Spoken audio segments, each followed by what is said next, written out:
Ta-da! And welcome to the Midday Show. Hello, good afternoon. It's Neil Long. It's just gone midday, and I hope you're feeling okay today, whatever you're doing. I'm knackered today. Maybe after an hour of talking about sex and relationships, it'll perk me up a little bit. I'm certainly looking forward to talking to our guest today. We were meant to have her on last week, but we had a few technical gremlins, so I definitely wanted to speak to her. So I invited her back this week, and I can see her smiling. She's in the green room. Let's bring her on. Hello, Serena Novelli. How are you? Hello. I hope you can hear me better than last week. I'm so sorry. It's all right. Technology happens, and we're very forgiving here on the Midday Show. It happens all the time. So don't worry about it. How are you? I am good, thank you. I am loving this Wednesday morning. I'm feeling high vibe, and everything feels like it's just going so smoothly. So that's good, right? I would love to know how you feel that high vibe, because I want a bit of a lower vibe today. And if it's so, any tips to raise my vibe?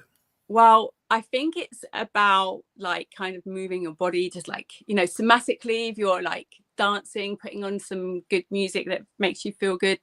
I like to put on music that reminds me of being like 14, like when I had no cares in the world.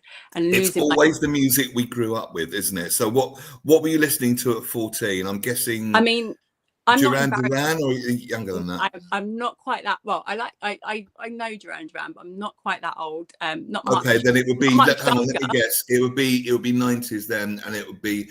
Don't tell me 90s club anthems like "Faithless Insomnia." No, I'm a 90s Britpop boy band person. Oh, that was good. 90s splits into three. There's Britpop, there's dance, and there's cheese. So Backstreet Boys, Boyzone. Older than that, not quite that young. New Kids on the Block. Whoa, that one. Yes, exactly. And I still love them to this day. They are in Vegas. I mean, this is obviously not about New Kids on the Block, but I will give them a little plug. I've even got one of those pop dolls. My son, my 12-year-old son, bought me one for my birthday in June. So I've got my go far, that boy. My Joey McIntyre over there. There was a new song of theirs. It was a collaboration about 3-4 years ago. Did you hear it? Is it with Backstreet Boys or? No, not with Backstreet Boys. It was New Kids. It was New Kids on the Block, Rick Astley, En Vogue, and Salt and Pepper. And it was called they toured together last year. Bring Back the Time. You familiar with that one? Yes, I do. Know that one. What a great song. We played it on Radio Jackie, which is the other station I work at. I feel like you should play it. You should play it again, just for me. No, I'm only joking. I would do. I could maybe download a little clip and play that. Why not? But so that's how to raise vibe. For you, it's putting on New Kids on the Block. If I had a 90s guilty pleasure, it would be Atomic Kitten Hole again. But there you go. I've just said that in public. Now, you're a founder of the Love Thy Body project. We talk about how important self-love is, and that means loving every aspect of us, our dark bits, our cobwebs, our bodies. So first of all, how did you get here? Because I mean, you're a busy lady, aren't you? You're a mother of 5, I think you said last week. Yes, I managed to introduce. How do you have time to do any of this? So I am a mum of 5, and I am the founder of Love Thy Body project, which is a community-based movement around self-love and self-worth and body confidence as women. And I think I kind of touched on this, like, especially as well, like that's why I specialized within female sexuality when I certified as a relationship and sex and love coach, and I'm currently studying as a psychosexual therapist. So I'm continuing on because it all interlinks, and like if we don't love who we are and our own selves, then we can't fully give in our relationships. And like if a partner gives you a compliment, you're not gonna believe it, so you're gonna have low self-esteem, which will then lead to insecurities within your relationships, your sexual relationship. You can be as loving as you like, but if someone has got that barrier up to accept a compliment, you could be the Dalai Lama, you could be Jesus, and it wouldn't get in. You know what I mean? They have to be open to it, to be receptive to it, to willing to see their own value. And I really do believe that sexuality, number one, is it's just my personal opinion, a very powerful force. It absolutely is. And I think you had Carla on, didn't you?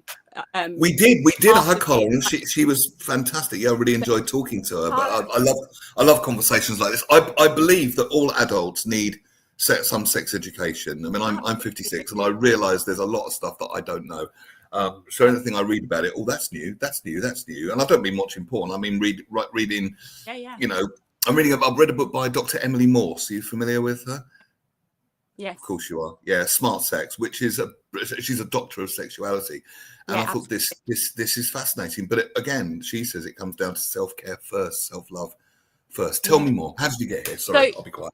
So don't worry, I talk so much as well. I just interviewed somebody on Instagram, and like I was literally talking and then realizing I wasn't giving space. and I'm training as a therapist, so that's not good, right? No, I'm so used to giving space in my client work that when I get a chance to talk, I don't stop. This is your moment. Go for it. So like Carla, who you had on last week, Carla and I actually trained together, so we know each other pretty well. But and some of the pieces that we did, we when we majored in similar directions, but we also took it in a different direction as well, majored slightly different. So even though we both had the same training, when I certified originally, like the way that the things that we do are different, which is really lovely to see. And Carla is just the most amazing. So I believe that, and I don't know if Carla said this when she was on, but like as a woman especially, we are suppressed of our sexuality. We're either seen as being overly sexualized, or like, you know, and that's okay if it's like maybe for the male gaze as such, and you know, it's like on a porn or in a magazine, or you know, centerfold or whatever, page 3 girls, because I don't think they do them anymore, do they? I don't read the newspaper, but like that kind of thing. Tastefully, it's bikinis now, not naked. Oh, well, there you go. So yeah, I don't read the news. Only because I use the Daily Star for show prep, for no other reason. Okay. That's my story. I'm sticking to it. But you're right. So there's the objectification on one side, and on the other. And then on the other side, you know, if it's for the woman, if the woman's doing it for herself, then she can be berated for that as being, you know, maybe like am I allowed to swear? Like, we're not Ofcom related. You can fucking swear as much as you want. Okay. Like, or I'm not going to swear. I'm going to use like sexual language, but like not sexual, but like how we're sexualized as such. But so like you might be classed as like being slutty, or like, you know, is like, this something to do with the Madonna whore syndrome? Maybe, I don't know. I've heard that term. It's either on, how can I put it? The way I understood that, and I'm not saying I agree with it, but it's two extremes. There's no shades of grey, pardon the choice of language, in the centre. It's either on a pedestal as a goddess or a complete slutty whore. Yeah. There's nothing in between. And nowhere, Serena, in that thought system have I ever noticed women's permission to be sexual for themselves, to explore their own sexuality, to know their wants as a woman. I think back to my own sexual education at school. It was a picture of a penis and a vagina, the biological workings of, on one page of a book about other biology. It was hilarious because we were giving out 30 books and they all fell open at the same page all at once in the class. It was one of those John Cleese classic schoolroom moments, but it actually did happen, and we all got excited about reading it. I can't think why, but there was nothing about intimacy, communication, pleasure, relationship, consent, nothing at all. And that's the thing, is like we weren't given the education that is needed, and I don't believe we you know, the children, they're still not getting the right education. I think it's getting better, but not perfect. No, and there's so much more that could be doing. And again, like one of the things that once I certified back, I wanted to do, having had 5 children, was to do to create a course for parents to teach them how to talk to their children at the age and stage that they are around sex and sexuality, so that they're able to then empower their children to make those safe choices and to feel more comfortable in their own bodies, because it's not being given in schools, and parents, especially like our generation. So take me through it. At what stage? Give me a timeline of what you would say to a child and when, as a parent, about sexuality. Firstly, I think the most important thing, and from like small toddler age, is to teach your child the right name of their body part, the right anatomy name. Like, instead of making up fluffy names that are going to put that stigma of embarrassment on it. So using like anatomy and clinical and the right language as they grow up is important. And then, because it takes away the shame straight away. It absolutely takes away the shame. And also it's educating them about their bodies and to understand their bodies. And then on top of that, like, as I would be going, as they're getting curious and asking questions, it would be at the right level for their understanding. Of course. Give them the honest advice around it. Perfect. And not shame it or like try and talk around it. You know, like, children will ask, like, you know, how the baby's born, and we'll say they come out of our tummy, and yes, like, they do come out of our tummy at some points, but that's not like the way that it's meant to happen, right? And so just having those conversations with the children, to not to over sexualize them, but to give them the correct information for them. I mean, there's a massive difference between over sexualizing someone and giving them the correct information. You know, open and honest talk about sex. I remember telling my daughter when she was relatively young, I think it was perfectly natural. She was just getting interested in boys, you know. And I said, you know, it's natural to have sexual feelings, sweetheart, completely natural. So there was no shame there at all. They want to be able to talk to you, which it is, parents, right? And if they feel that they can't because the parents have kind of, then they'll get their information from less salubrious sources, shall we say? Yeah. They get their information from less salubrious sources. So it's consent then is, and that's the big thing, right? It's all about consent, because it's about everything. They won't feel safe to say no or to say what they need or want. And so that's when things can get a little bit more sticky. So it's really giving them the skills, the correct knowledge and autonomy, and power to say what they need and what they want, and to be okay. At what age would you say? I completely agree. I couldn't have put it better. At what age would you have the "it's not okay for people to touch you there" conversation? From a young age, and making sure that they're aware it's their body and it's their autonomy, and that they can touch and feel their body however they choose, but it's their body and nobody else should be allowed to do that, unless it's a parent like wiping a bottom or doing like helping into the bath or whatever. But of course, in any way without their consent. Even I mean, this is as somebody that was born in the 70s, this sounds a little bit like new age stuff, I guess, but even to the fact of having a cuddle or, you know, giving your child a kiss, like, they don't always want you to do it, and we'll grab them, won't we? And we'll be like, like, or whatever, because we love them so much and we want to. I know, guilty is charged on that. My daughter has a particular face if I do that. It's a grimace, but she doesn't mind though. She's cool with it. I don't just sort of lunge, you know.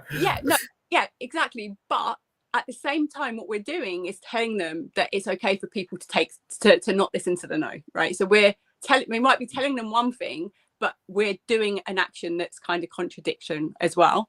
And so I think it's really important, and that will then, especially for young girls, will enable them to be able to write their own narrative around sexuality, and to be able to explore in a way that feels safe for them, knowing fully that they are doing what they want to do and it's for them.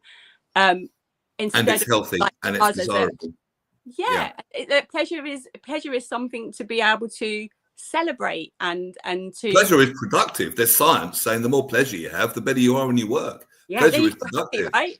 And smiling, happiness is productive. Kind of pleasure is productive. It's all good on the right side of consent. It's all good. Absolutely, it is. And anything on the wrong side is not. And for me, it's that simple. Yeah, but there's so much grey lines like involved, isn't there, because of not having had the education that's needed, Exactly. and not having spoken and had the conversations that maybe were needed. And like I grew up, my parents weren't prudish or anything, but we didn't have the conversations. And like my sex ed in school was pretty much like, don't have sex or you'll have a baby, which actually happened to me in the end, because like I had a baby at 18. But so that kind of then, like, that my belief system is that's exactly what happened. So like I've had to re-educate myself.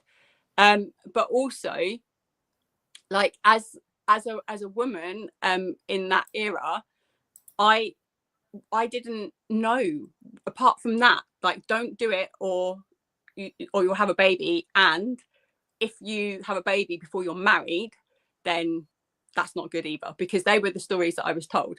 And so my autonomy over my body and my journey wasn't mine, it was somebody else's.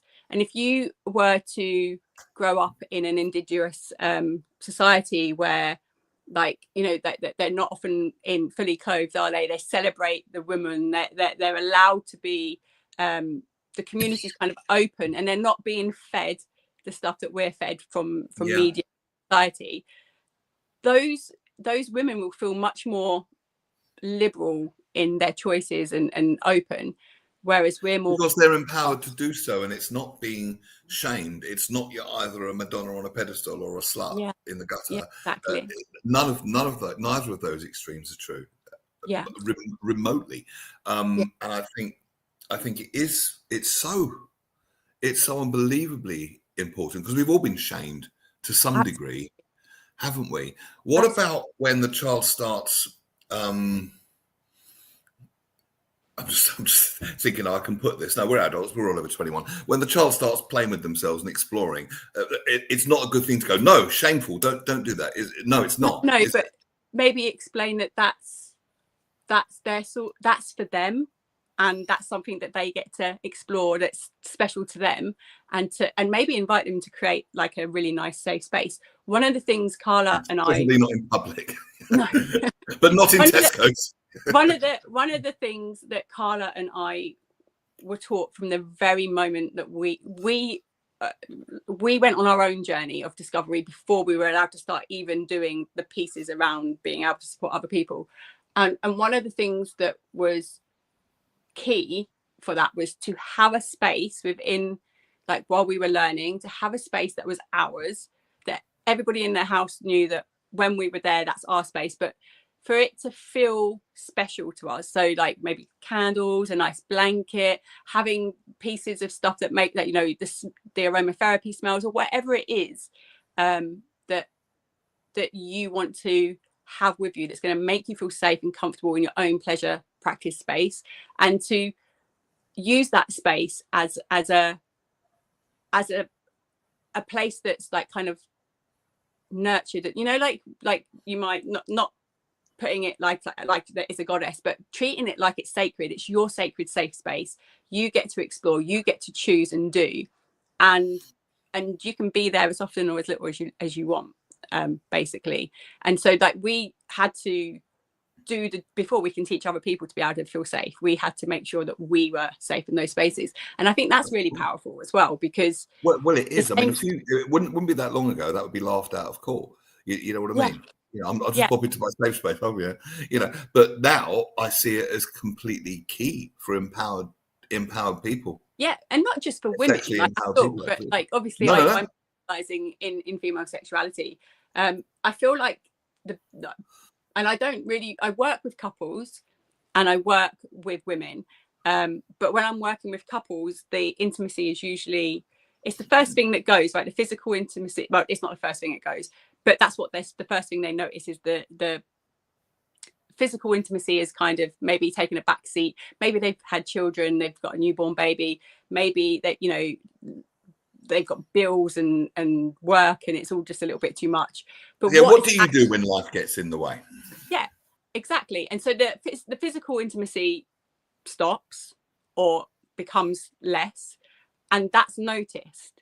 And so then they will come and seek, maybe they might go to a therapist because they think that they're having relationship problems, or maybe they might be, but or maybe like it's they go and they find the support like through coaches or like pleasure practices and things like that.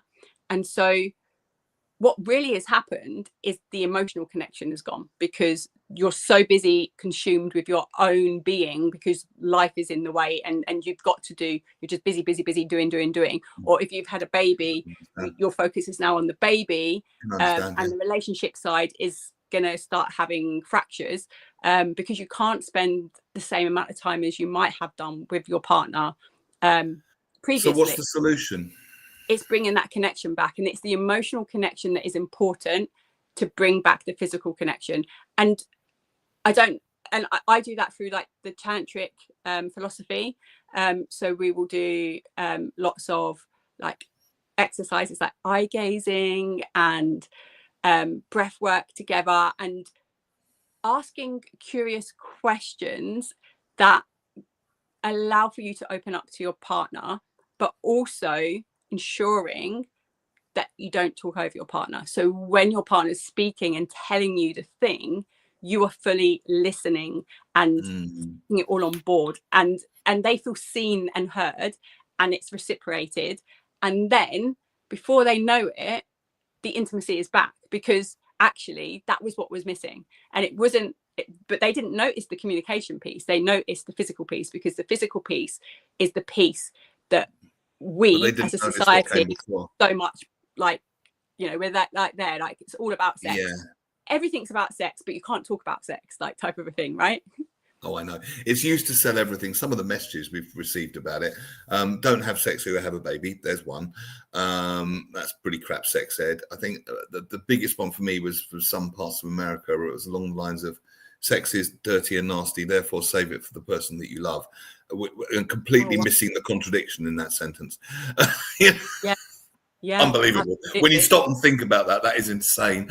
We've got a resident comedian in the house, Philip Harling. 5-year-old asked his parents, where do I come from? The parents give him the full rundown: love, sex, conception, birth, etc. Afterwards, they asked him why he asked this question. The reply was that someone in his class came from Birmingham. Thank you for that, Philip. I can only apologise for him, Serena. I can only apologise. Honestly, it's absolutely fine. It's funny. It's funny. Too. And I feel like, yeah, I'm very passionate about. It's weird because, like, I don't really know why I'm like I went into this work. Like, I can't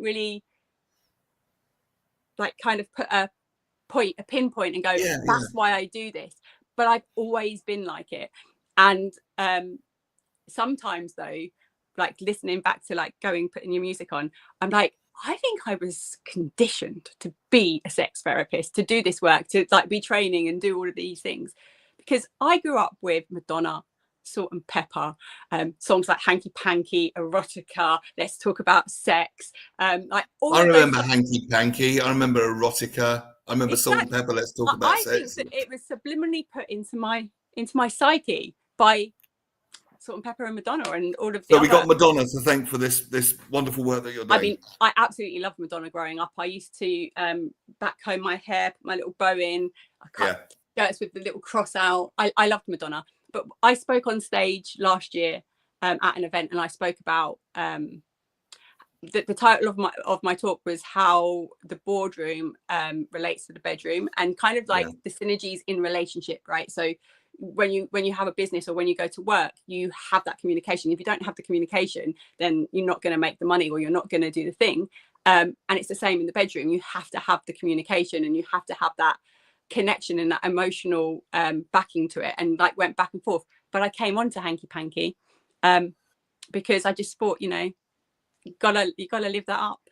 But yeah, I loved Madonna. I mean, I think all songs have elements on it, but I think those two kind of people, the Salt and Pepper and Madonna, were really vocal about it. Well, Madonna was always a little bit ahead of the curve, wasn't she? Yeah. You know, Hanky Panky came way before 50 Shades of Grey went mainstream. Oh yeah, you know, and way before Erotica. Like, was like, Erotica before or after Hanky Panky? I think it was before. I mean, after. I'm sure it was after. I think it was after. nobody really knows that song, you know. Like whenever I say, "Oh, Erotic, put your hands all over my body." No, the hanky panky. They know that one, and they're like, "Who sings this?" I'm like, "It's Some Madonna." girls they like candy, others they like to grind. That one. Yeah, and I've got all the dance moves. I love it. I absolutely love it. But yeah, when I listen back, all of the songs have stuff. But I was very much into those two parts and New Kids on the Block. So Yeah. I mean, I literally will listen to any kind of music, really. But if you take me back to like late 80s, 90s, I'm there. I'm on that dance floor. It's always the songs that I'm a DJ by trade, so I know it's always the songs that we grew up with. Yeah. And it's always the ones that, I do draw the line mainly there at that and Agadoo. My cheese set is now slightly more classy. It's now more Backstreet Boys and Atomic Kitten, and possibly Spice Girls, and possibly a bit of Madonna Hanky Panky. I would chuck that one in there. You know, absolutely. I think like obviously music definitely plays a part in that, and I do think that's probably where my curiosity and my thought process has gone without me, like subconsciously, without me knowing. That's led me to here. But I used to also do Ann Summers parties, and that's where I learned that no woman, no matter how high of a pedestal other women had put them on by, you know, maybe by their looks or the life that they're living, not one woman felt confident or comfortable in their own skin, and that's sad. That is really sad.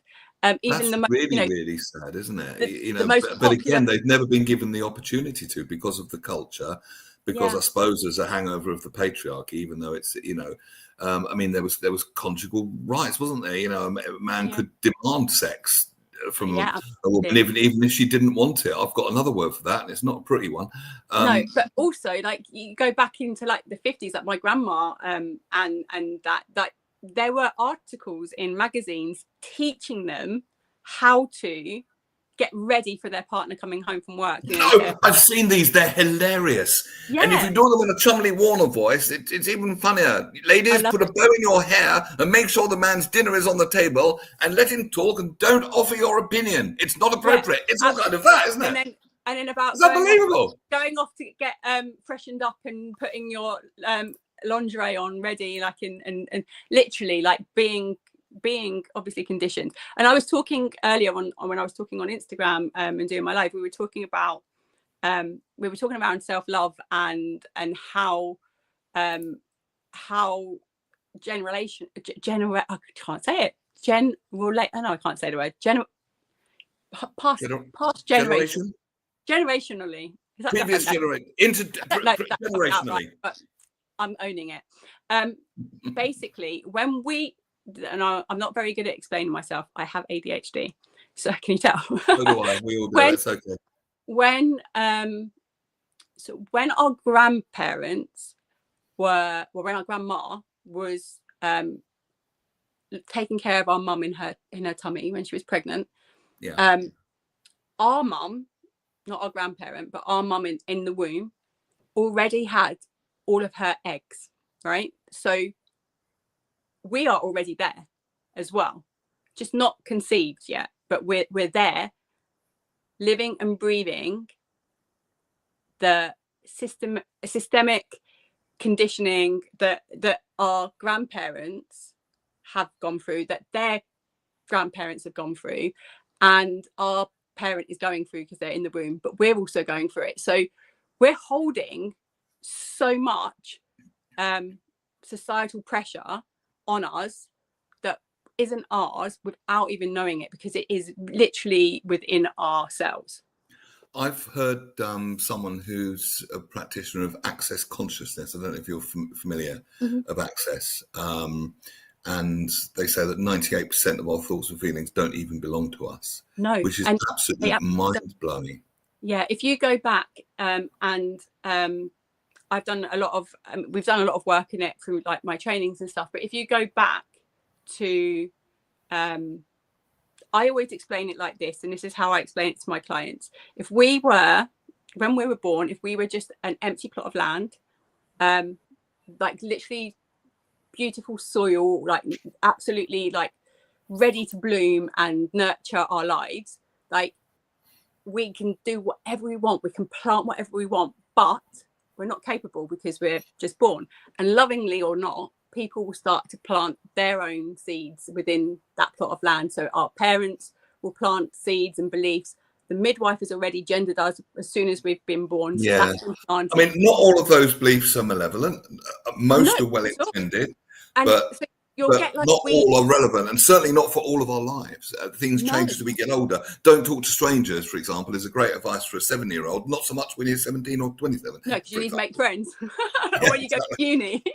But basically, yeah, by the time you're 7, your belief system and that plot of land is already fully, like, you know, it's grown.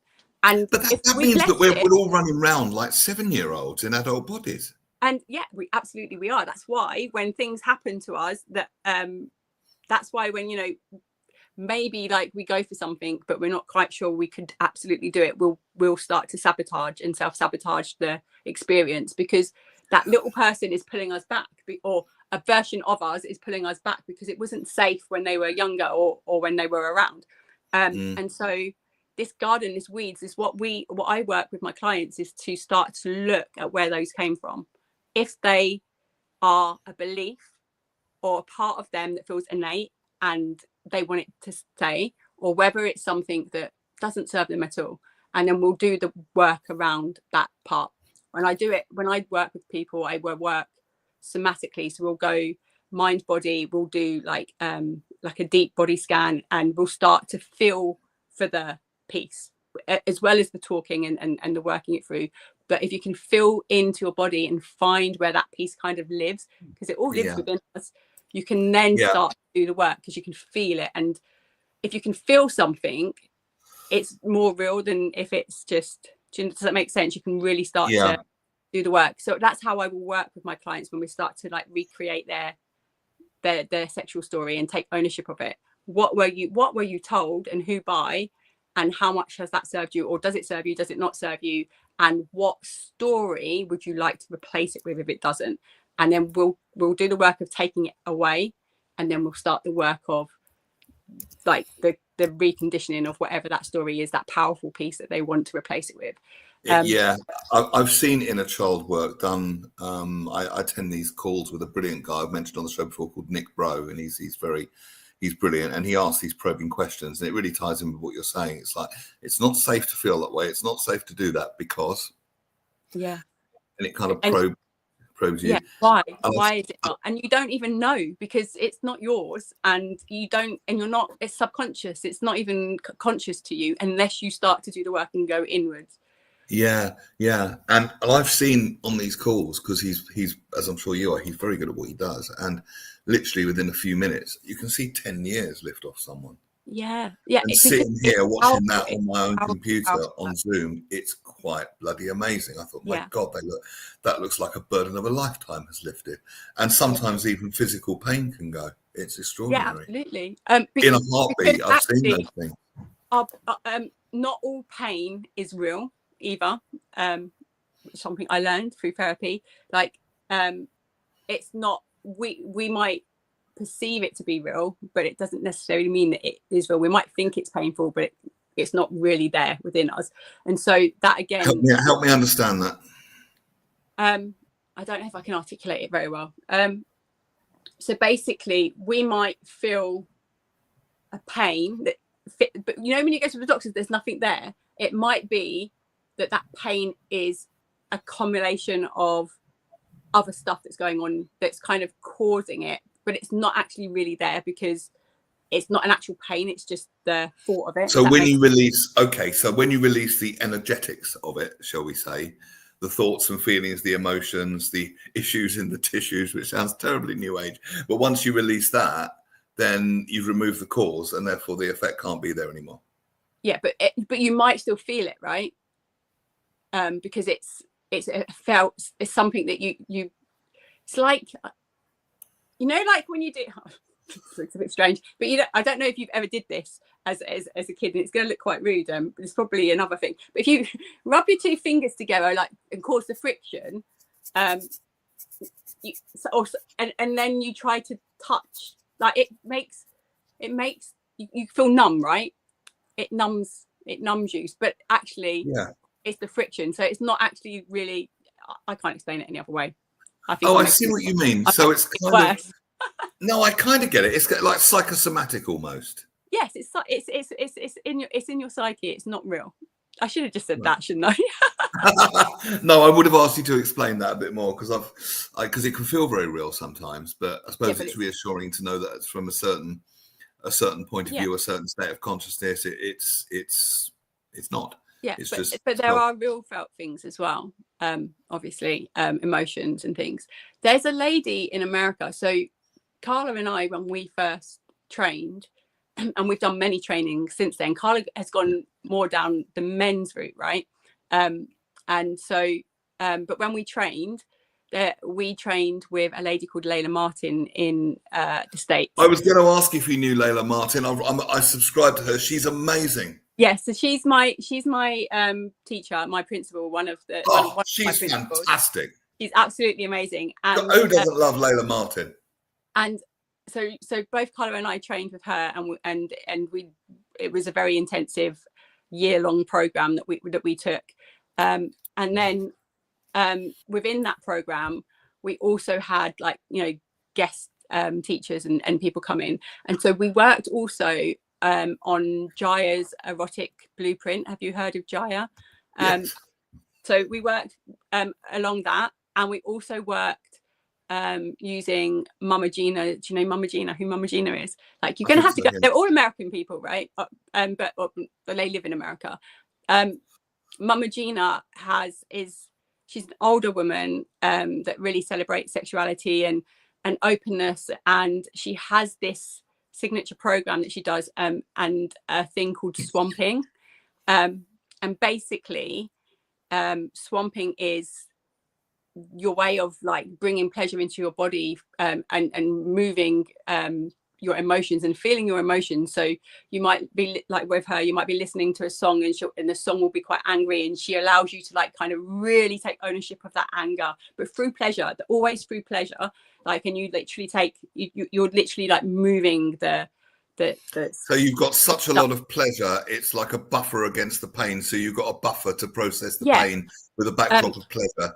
And she'll do pleasure, she'll do pleasure as well, and she'll do sadness, and to put something sad on and just give you that permission. And it is so powerful, literally so powerful. And I think, I'm not 100%, don't quote me fully, but Layla and Mama Gina are really close, and I think that Mama Gina might have maybe worked with Layla in the earlier days as well of her career.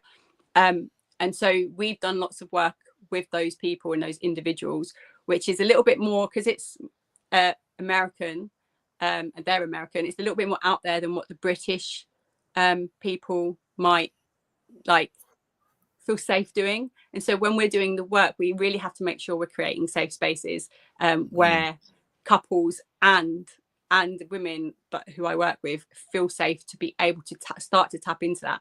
That can take months and months and months and months, but once they tap into that pleasure source in a way that feels safe, the work can be really quick. But we all have a pleasure source. We all have a pleasure source within us. It might have been covered up by years of conditioning, but you're saying we all have this source, absolutely, if you like, of pleasure. It's not an unspiritual thing. That's another belief that doesn't help, that sex isn't spiritual. Yes, it is, in my opinion. Well, it's an act of creation. How can it not be? Yeah, it's absolutely spiritual. Yeah. I love that. There's a brilliant spiritual teacher called Alan Cohen, and it's a brilliant line. He says, first we were fine.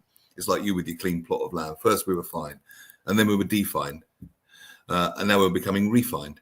I thought that was so clever. It's just one on so many levels, isn't it? Yeah, absolutely. I think as well, when you're doing this work, when you decide that you want to do the work, whether it's for yourself or it's because you want to create that connection and that intimacy within a relationship, the pleasure piece is the piece that feels the most icky, because we don't like to, I mean, if you think about, like, even in the movies, they make sex look so like wonderful, and like, you know, like, and it's not always like that, and it doesn't have to be like that. And actually sex isn't always about intercourse either. Like, sex doesn't equate to intercourse. Sex is around exploring your own body and your own sexuality. It's not that one thing that we perceive it to be.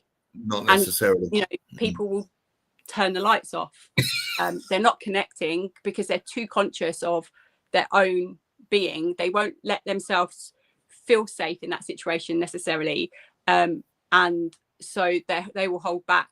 They might, like, I know women that have told me that they, you know, they've been thinking about doing the shopping, or, you know, what they need to get ready for the kids, and they're not in the moment, so they're not experiencing pleasure, and they're likely, because they're not in the moment, they're likely crossing their own boundary, and doing because they feel they should, rather than because they want to. And so the communication piece isn't there. No, I never thought of it that way. I didn't think there was boundary crossing. I mean, I smiled when you said that. I just imagined the couple lying in bed and she's underneath and she goes, I think we should paint the ceiling white or maybe a light blue. Yeah, but you know, but it's not a consent. It's not a consent that you're taking away from your partner. It's a consent that they're taking away from themselves. They're not allowing themselves to express what it is that they need or they desire. And they might, well, how can they? They're not even thinking about it. No, but to a woman, and we're all different, so it's not necessarily just to a woman, because everybody has a sex drives are different, right? But for a woman, have you ever, I can't think who it is now, I want to say it was in Come As You Are, but I can't remember what book it's in. But they talk about the brake system. So it's like car brakes, like you're either on full go or you're off, and you want to get that nice kind of like middle, right? So where you're really into it. And some people's sex drives are really high, some are low. Some people need like lots of nurture, lots of, you know, like for their partner, like to come home and take over, like maybe, you know, cooking the dinner or doing some bits that are going to kind of take that pressure off. I'm talking for a woman right now because obviously I am a woman, but and with 5 kids. And my husband does it beautifully. Like I remember John Gray at his seminars, the Mars and Venus guy. He said, just applaud if you find something sexy, and all the men in the audience are thinking, ha ha ha, my best techniques. And he's saying things like doing the dishes, and there's a round of applause, and the men are like, what? Yeah. But anything that helps her relax and feel more at ease and more comfortable is not going to do him any harm, is it? No, and having those conversations around the dinner table, right? So like with us, we've got 5 kids. We don't always sit at the dinner table, and we definitely don't always talk to each other. Like, we've been together for 31 years. So life is busy. But we obviously know we need to have that. We need to be talking. We need to do the things. And we know when it's getting to a space of where, actually, like we're neglecting each other. We need to come back. But if you're consciously doing that all of the time, you know that your partner isn't she hasn't got a high sex drive, and actually what is going to turn her on and make her feel safe is coming home, running her a bath, saying, I'm going to take care of the kids or whatever, and cooking the dinner, putting them to bed, having a conversation. 100% more likely that you are going to end up having intercourse and it feeling really good, because your partner is going to be so much more relaxed, turned on, and in her own body, rather than outside worrying about everything else, because she feels seen and safe. Do you deal with people that have sexual trauma, maybe from bad experiences? You must do. Yeah. And through the I can't speak, through the therapy side of things, I practice, the way I've been taught is to practice pluralistically. So I will take from all different modalities. It's not just like humanistic or my brain is not working today. You're doing fine. But basically, we have, like, through my course, we've learned so much around like sexual dysfunction, how to support clients who have spinal injury disabilities and things like that, like in how we can support them in taking ownership of their own relationships and autonomy, basically. And so, like, and through trauma, it's so important that everything is so safely, like very small, not feeling like you're being pushed to do something. And trauma is huge. Like, it can, like, a woman who's given birth, her whole body has been traumatized, and and she has that living within her, that's within her nervous system. And that's not a trauma that people think about, right? We don't think, oh, she's had a baby, she's absolutely got some kind of trauma. And if you've ever been in the room when your partner's been given birth, I mean, you might know that she's definitely went through some kind of trauma. But it's a trauma that it lives within us and it comes out, but it kind of disappears, because I wouldn't have had 5 children otherwise. Well, no. Yeah, you look back out, it wasn't that bad. Yeah. And until you get to like 9 months, like 8.5 months, like, oh my God, I remember everything. Yes, absolutely. So it's all about calming the nervous system down, teaching people how to do that, how to feel safe, I suppose, first within their own skin before they can start to explore other people's skin. Yeah, and knowing their own bodies, it's important. Really, if you think of somebody, like if a woman has like vaginismus, and isn't able to like feel safe, and it hurts and it doesn't feel safe having intercourse. Sorry, what is vaginismus? I've heard the term, I can't remember what it is. So it's when you've got like the tightening that you can't, your womb won't open, so you.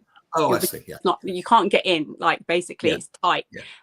And that can be through trauma, but it can also be like something that is always been. It's not necessarily from a traumatic experience.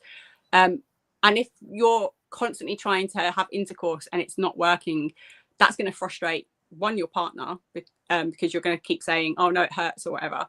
And they're going to get frustrated. Maybe they don't understand fully. Maybe you don't understand fully. But if you go to somebody, like whether you go to your doctor or you go to see a therapist as a couple, and you start to, we'd pick up on those types of things, and okay, maybe it's this, and obviously have asked lots of questions when we're onboarding and stuff, and so we would then be able to take that say if it was vaginismus, the female partner, and kind of give her the tools to be able to start to kind of feel more safe in that, and see if she can open up and experience different ways of exploring that sex and sexuality. Because nobody can feel safe to explore their own body, and certainly not someone else's if they don't feel safe, if they don't feel safe in their own skin. It's just, and if it's hurting, and that too, and that could be, again, I'm going to explain it better, I hope now. That could be psychological, or it could be physical, right? So it, sorry, can you just remove yourself, please? So I could start with like a little, like a cotton bud, a little Q-tip, and just like making sure that, just starting that small. I mean like that small. It might need to be just, playing with different tools like that, and then moving on to maybe fingers and dilators and slowly, softly on your own, maybe, to start off with, and then maybe inviting your partner to support you with it, and making it about that intimacy as well.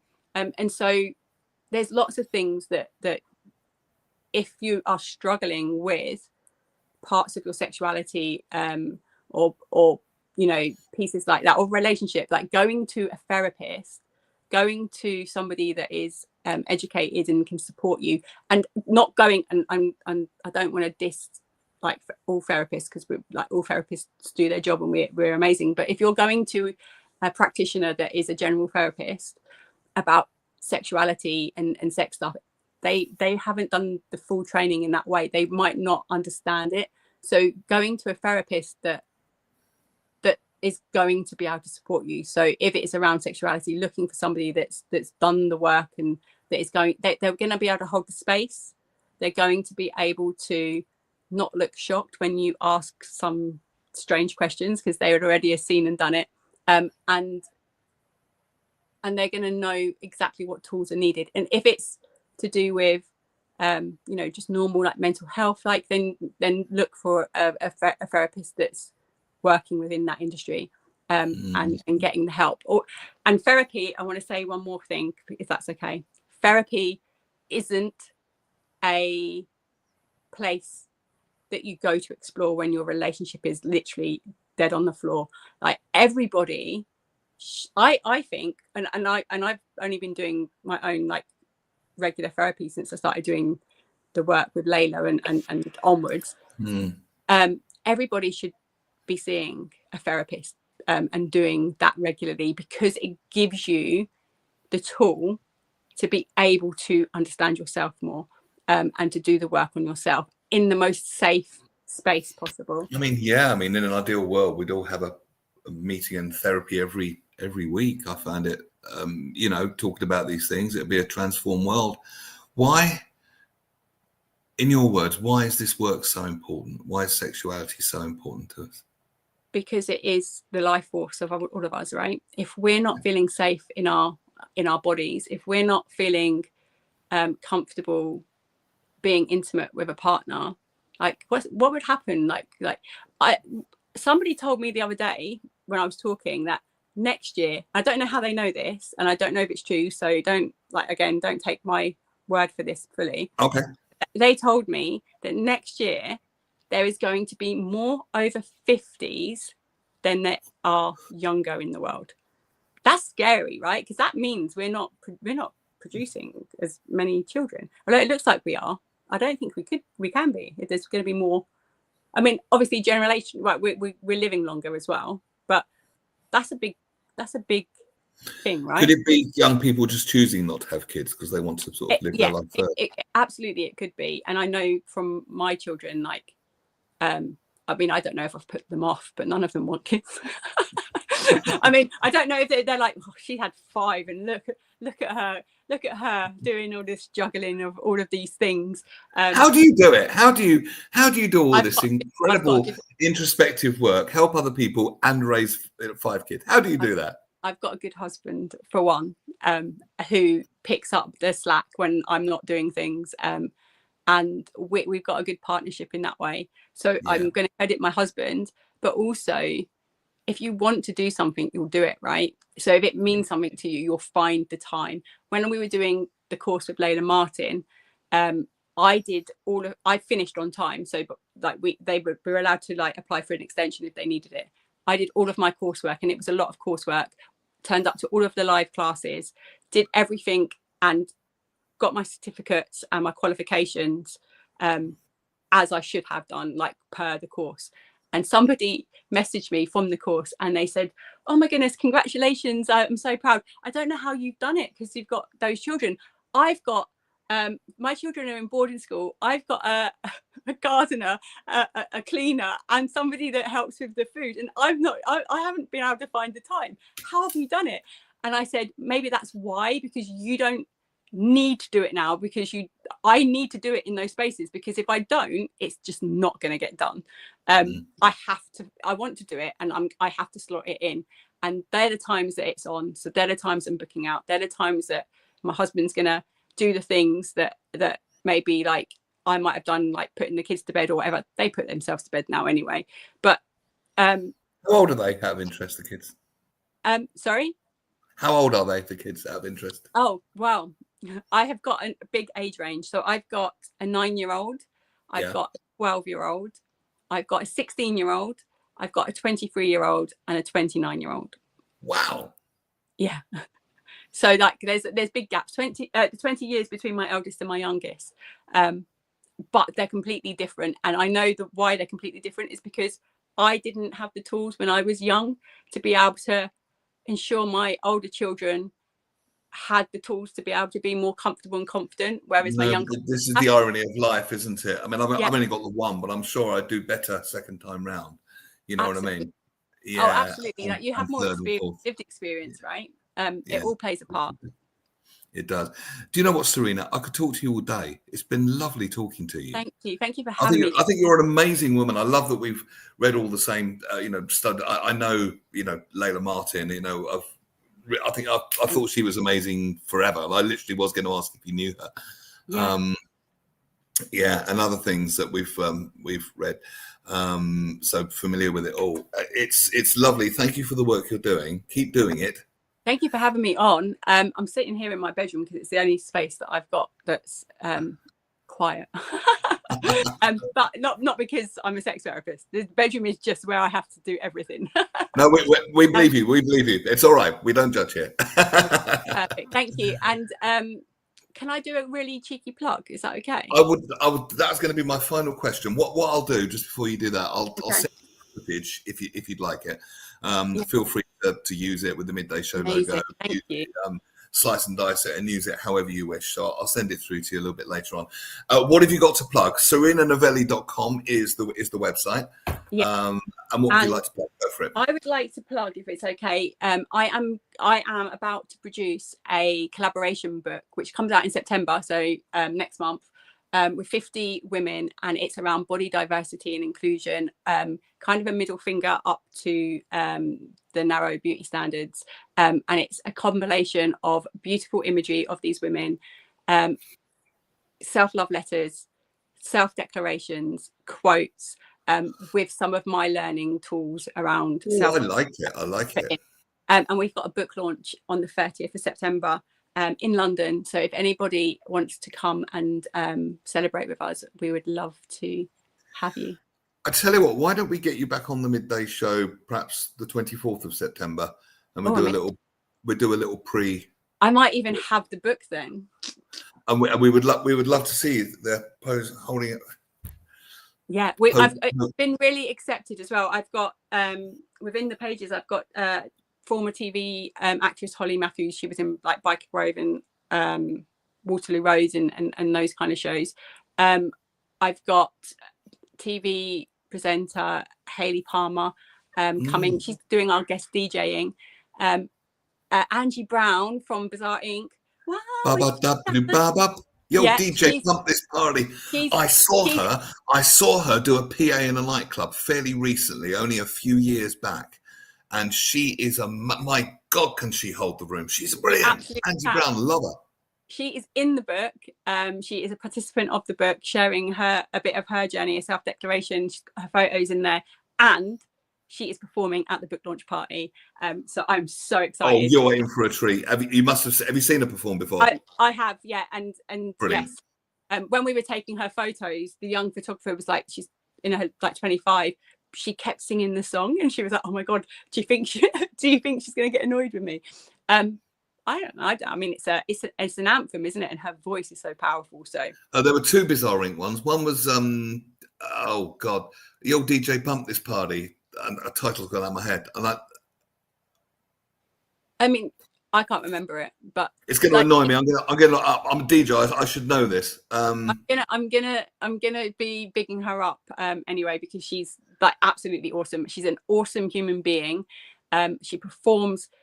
She performs on stage. She's in her 60s now, and she performs on stage just the same as back when I was a kid. I know. It can't have been much more than 5 years ago that I saw her. Just brilliant. Playing with knives. Oh wow, yeah, I don't know that one. I don't think you would do, and such a feeling. Yeah, and Angie Brown is also like, she's got new music coming out as well. So has she? I'll be interested you'll need to get hold of some of that and get it on. Oh, you know this one. Oh yeah. Gotta get up, got to feel good.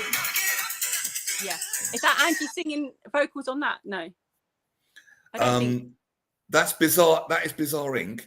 Oh no, because there was one Bizarre Inc. featuring Angie Brown. That must be the other one. She was in it. Yeah, she was in the other one. But she's got lots coming out, and she's also, I believe, from having like spoken to her, she's also got her own record label now. And she's got young upcoming artists, I think, around the dance scene though, like the dance music. Do you know, I would love to hear some of that, because I love dance music, and I'm always interested in what the next anthem's going to be, the next Bizarre Inc., the next Faithless, the next, Yeah, you'll have to get her on. And that just popped into my head. I would absolutely love to get her on. Well, let's get you back on the 24th of September. Is that all right? Perfect. Yeah, brilliant. If you're super busy, you can only be half an hour. It doesn't matter. But just get you on, and if you've got a copy of the book that you can model for us, we would absolutely love to see that. Excited. It's been an absolute joy talking to you. Thank you so much, Serena. Novelli. All the best. Bye. Thank you. Bye-bye. Bye-bye. Send me your email address, by the way, and I'll send you the footage by WeTransfer. Okay, brilliant. Just enough time. What a wonderful lady. What a wonderful lady. Just enough time for me to say that Russ and the gang will be back on Friday with Phil Dave, King of the Karat, Jonathan Baz, theatre critic to the stars, and the award-winning Chantal Ricard. So telling you what is good to watch on TV, our screen queen. Been an interesting chat today, hasn't it? We've talked about sex and not been smutty at all. And normally we don't talk about sex, and I play really smutty songs on the show. But there you go. There's room for it all, I suppose. Enjoy the rest of your Wednesday. Food for thought to think about this afternoon. I've been Neil Long. If you want to message me about anything, hit me up on the socials. Paul's been in touch about a couple of things. And just hit me up on the private messages. I don't mind, because we're all friends here and none of you are weirdos, so I don't mind at all. All right, you take the very best of care. All the best. Good afternoon for now.